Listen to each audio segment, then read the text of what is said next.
Conduire de manière responsable et citoyenne, ce n'est pas seulement promouvoir la sécurité routière, c'est aussi permettre à tout individu souhaitant se déplacer de le pouvoir. Imaginez que vous êtes en situation de handicap, comment vous y prendriez-vous pour passer votre permis?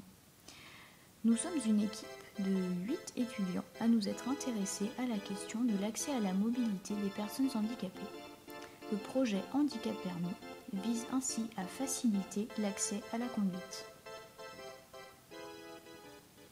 Pour passer le permis, une personne non valide doit réaliser des démarches administratives et médicales très longues et peu claires, qui peuvent prendre des mois. Or, ne pas posséder le permis de conduire constitue un double handicap. C'est un obstacle à leur intégration sociale et professionnelle. En effet, un actif handicapé sur 3 est au chômage. Notre projet concerne l'ensemble des personnes handicapées en France, ce qui représente 5 millions d'individus. Parmi ces personnes, 2 millions sont à mobilité réduite. De plus, 3200 personnes deviennent handicapées tous les ans suite à un accident de la circulation. La sécurité routière et les problématiques de mobilité sont donc des enjeux majeurs de responsabilité sociale. Nos actions sont destinées à toutes les personnes handicapées. 3 éléments se complètent: un guide qui rassemble les démarches à suivre, un site internet pour la création d'une communauté et l'organisation de rencontres pour le partage d'expériences. Nous avons validé notre démarche grâce à l'interrogation de personnes handicapées souhaitant passer leur permis. De plus, de nombreux professionnels ont confirmé ce besoin de clarification et d'accompagnement. Une étudiante en situation de handicap en particulier a eu un impact déterminant sur le lancement du projet et nous a convaincus de sa pertinence. Écoutons-la. Bonjour, je m'appelle Chanez Arroy, je fais partie du projet Handicap Permis. J'ai la particularité d'être une étudiante en situation de handicap. C'est pas facile tous les jours, on rencontre plein d'obstacles, on a plein de difficultés à se projeter. Je ne sais pas de quoi sera fait demain, parce que même si j'avais des projets, je devrais d'abord demander les accords aux personnes qui sont compétentes et qui pourront me dire si c'est possible. C'est exactement la même chose pour le permis. Quand j'ai voulu passer mon permis, je ne savais pas que je devais passer par pas mal d'étapes pour pouvoir l'obtenir. Et il n'y a personne qui est véritablement compétent pour vous dire quelles étapes vous aurez à faire, à passer.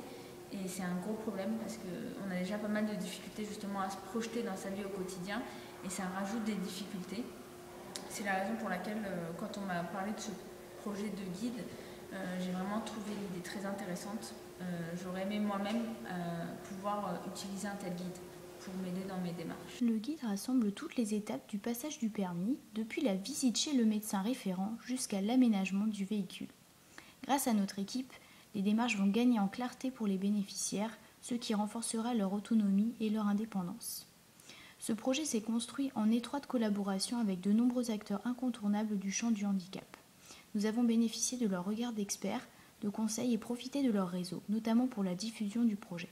Talentéo, le premier blog emploi et handicap en France, a par exemple relayé notre projet sur les réseaux sociaux. Caroline Vincelet, community manager et responsable de projet web chez Talentéo, nous en parle.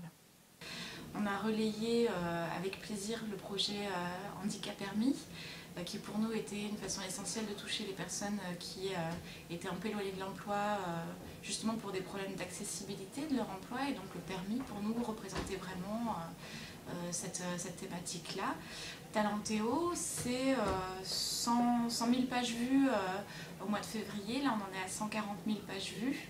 On a commencé en janvier 2012 et on espère que Handicap Permis aura beaucoup de succès en relayant le questionnaire que votre équipe a fait.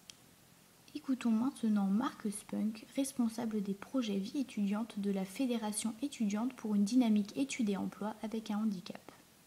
Le projet Handicap Permis, il nous semble très intéressant de l'accompagner à travers les ressources bénévoles qu'on peut avoir à disposition, donc des jeunes en situation de handicap d'une part, pour connaître un petit peu mieux les problématiques qu'ils peuvent rencontrer en matière d'accès au permis de conduire, et également des associations étudiantes pour favoriser l'accès justement à la mobilité via le permis de conduire partout sur le territoire français via justement l'expérience pilote que les gens de Grenoble École de Management souhaitent développer ici en Rhône-Alpes. Voilà. Et puis c'est vrai que si on peut accompagner également le projet et ses membres à travers les outils qu'on peut déjà mettre à disposition de nos associations, l'association et de nos membres en situation de handicap par ailleurs, le site internet, le forum, etc., etc. Mais on sera un vrai grand plaisir de le faire. Pour avoir un fort ancrage local dans la communauté urbaine, nous sommes entrés en contact avec Cité Libre, un programme d'autopartage grenoblois. Pour assurer la fiabilité économique du projet, des encarts publicitaires seront vendus dans le guide. Nous évaluerons nos impacts grâce au nombre de guides distribués aux bénéficiaires et au nombre d'internautes appartenant à la communauté en ligne Handicap Permis. De plus, nous évaluerons qualitativement les ateliers de rencontre. Grâce au projet, nous souhaitons que le handicap ne soit plus une barrière et que les personnes handicapées aient les mêmes conditions d'accès au permis que les individus valides.